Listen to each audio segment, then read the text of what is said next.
Hey everybody, Steve Huber here, and I hope you're all doing great today. Hey, I want to talk about a concept that I see all the time in clients that we work with and sales teams that we help train, and that is the idea that, fluff or basically non-processed items add to your sales process. And I'll give you an example here. And this is a story about me. So when I first got in sales, I was 22, I worked in insurance, and they started me with a script, right? Like, here's the script, Steve, memorize this script, just say the words, and you're gonna be okay, all right? And guess what? It worked. Like, I memorized the script, I said the words, I did the thing, and I was successful at it. Like, I was winning all the time.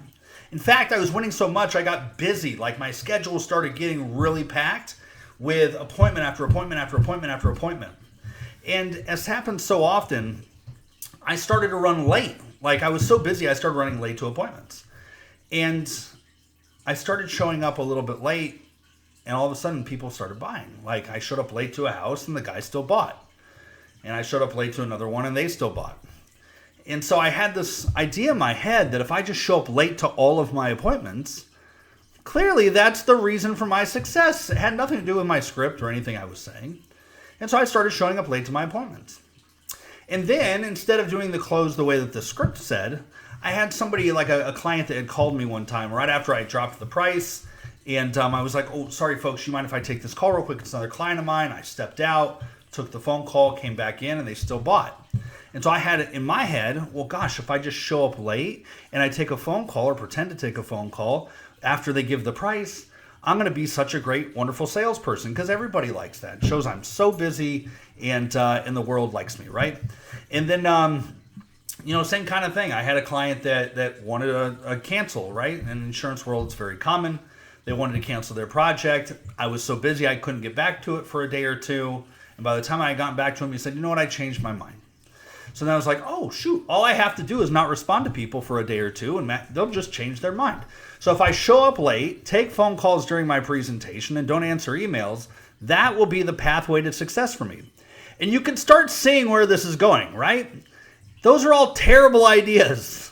But I got lucky at the time that people didn't shoot me out of their house or anything like that or cancel anyways. And I took it that was some magic secret ingredient that I should start adding into my proposal. And this happens all the time. And I'll give you some examples where we see it with salespeople. We'll send out, a salesperson may send out like a thank you email to their clients. And when it first started off, it was something like, hey, Steve, thank you so much for the time. I really appreciated it. Here's a copy. Here's some high points of what we went through. And let me know if you have any questions. And then they had one customer that said, well, can you include like a technical doc? And they were like, oh yeah, I'll include that. And that's probably a good idea. I should include that to every single email I send out. They had another person that said, well, can you include the financial breakdown, the financial terms and conditions? They were like, oh my gosh, that's a great idea. I should include the technical document and all the financial breakdowns. And then somebody else was like, well, can you include a copy of your company policy when it comes to return and exchanges? And they were like, oh my gosh, that's a great idea. If I do the technical document, the financial document, the return and exchanges document, and again, you see where this goes. And this happens all the time. Again, I'm guilty of it too. I'm not telling this to you as somebody that didn't do it. But we try and implement something 100% of the time that 1% of the population appreciates or responded a certain way to. And that is not the way to be successful, okay? You shouldn't have to feel like you're getting lucky in sales or you have something.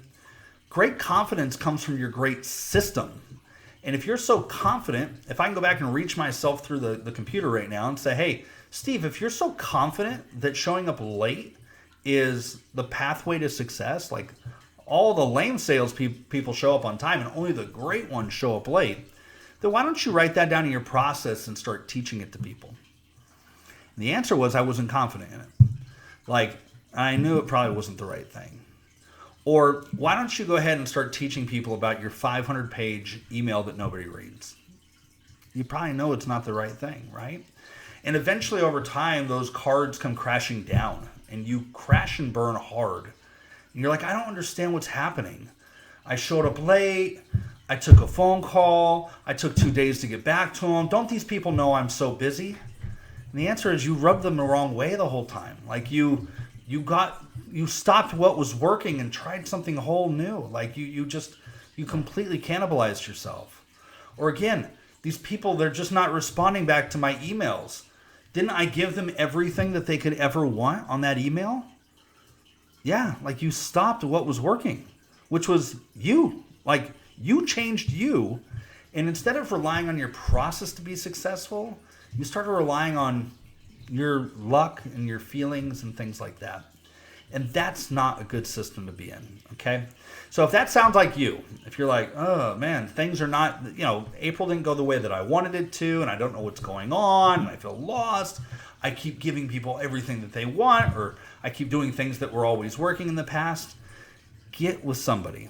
Get with your manager, get with a coworker, get with your spouse, or your best friend, or your neighbor, or whoever, and say, hey, do you mind if I send this to you? Would you mind taking a look at this and seeing if it makes sense to you? Or videotape yourself doing your presentation and put in there all the little things that you do. And again, if you don't feel confident enough to do that, then it's probably not the right thing to have in there. But show up late. So book an appointment with your father-in-law. Show up late, take a phone call while you give him the price, leave early, do whatever, take 2 days to get back to his email. And then say, hey, Jeff, what do you think, man? Would you like to do business with me? And he's probably going to say, no, I wouldn't. It's terrible. You blew me off. You showed up late. You didn't value my time at all. I thought it was really off-putting the way that you did that. At least that's what a good friend and mentor would say. So anyways, I hope that's helpful. I just hate to see you struggle out there. And being in a slump sucks. And I've been there before with you. I get it. The only way you're going to get out of it is get back to basics. Get back to what was working. And get with somebody that can help you do that, because it's real hard sometimes to fix the problem when you are the problem. All right.